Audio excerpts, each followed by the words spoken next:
It's been 1 month since that toxic train derailment in East Palestine, Ohio. In a new op-ed for the New York Times, one writer reflects on her experience growing up in the middle of another environmental disaster and offers a warning to East Palestine residents about what they need to do now.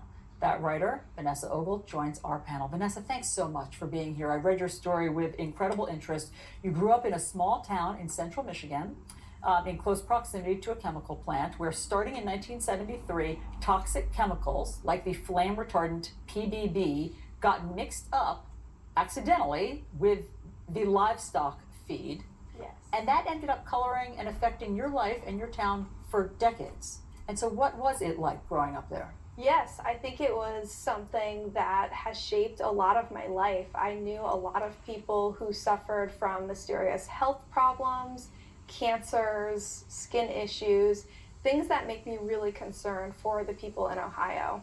Because it went on, I mean, it wasn't just an event that happened one day and 1 month and then it was over. It went on for decades. Yes. And furthermore, then there was another leak from that chemical plant of DDT, which we all know is horribly poisonous.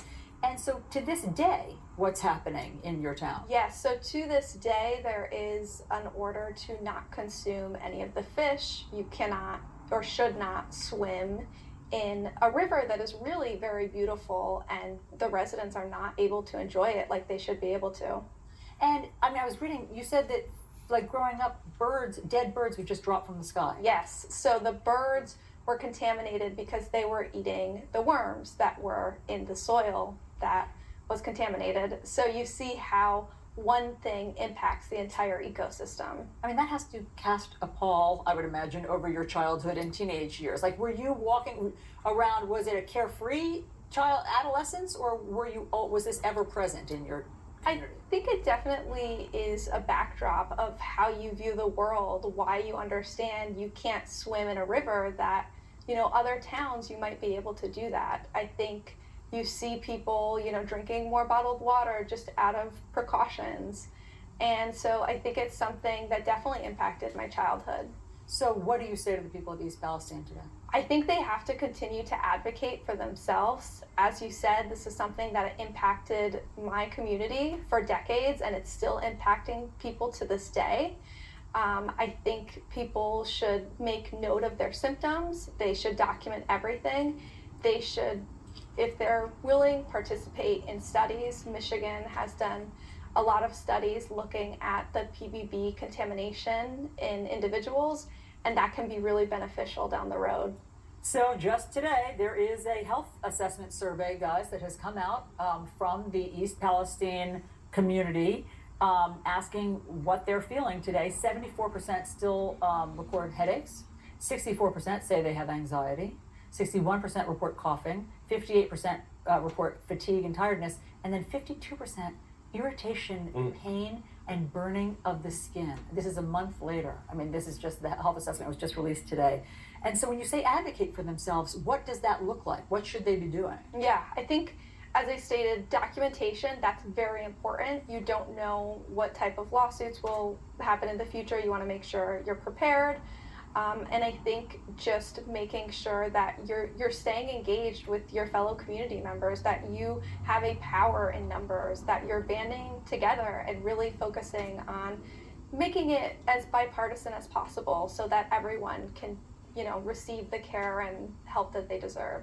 It's awful to hear this type of story from so personal from Vanessa, and unfortunately we've been hearing a lot of stories like this, whether it's the train derailments, whether it's issues on planes, chemicals in the air. And I always think about, in a situation like this, hearing when politicians are ranting and raving about get the government out of our lives. We don't want the government messing with what we're doing. And then I'm thinking to myself, now wait a second, who are we counting on to deal with these issues? Every single day of our lives, we get on the subway, or we get on the train, or we're lucky enough to get on a plane. It's government entities, right, that are supposed to look out for us. So when I hear constantly say, government, get out of our lives, I'm thinking, wait a second, that's who keeps us all safe. We have to have ideally, some. Ideally, but Max, should government be doing more right now in East Palestine? Oh my God, absolutely. I mean, this is a rolling justification, as you said, for the role of government. from the regulations that should have been in place beforehand, to the air screening, the water screening, and so on and so forth, to all the health screenings that you mentioned earlier.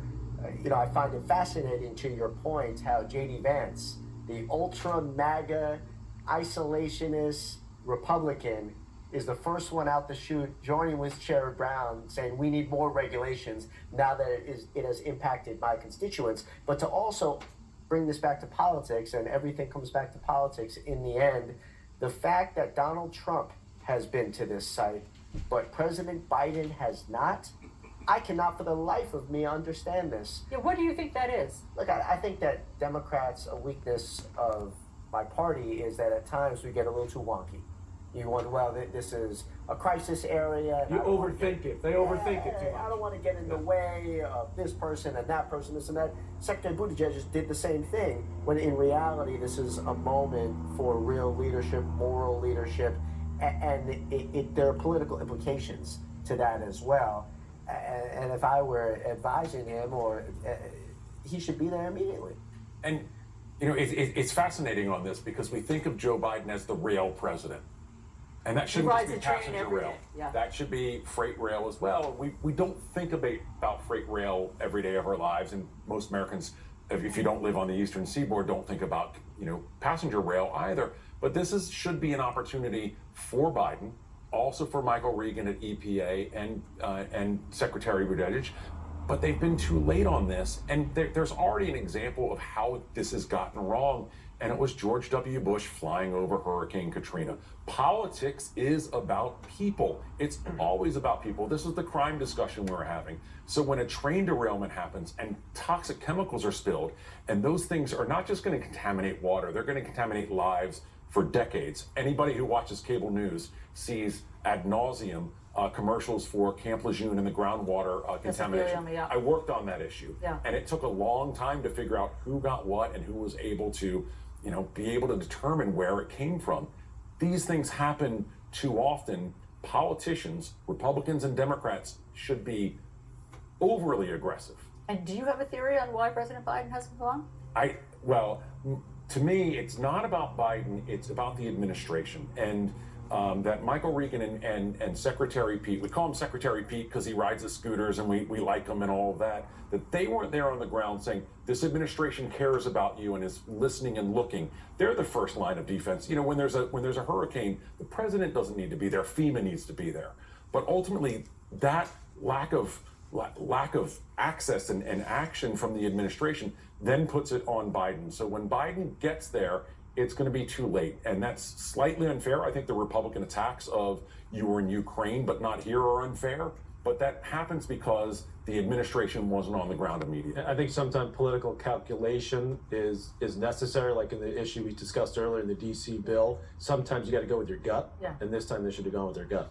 Vanessa, thank you very much for being here and sharing your story. That's a really interesting and really heartbreaking to hear what happened there. So thanks also for the message to East Palestine. Thank you. Okay, now to something lighter. Imagine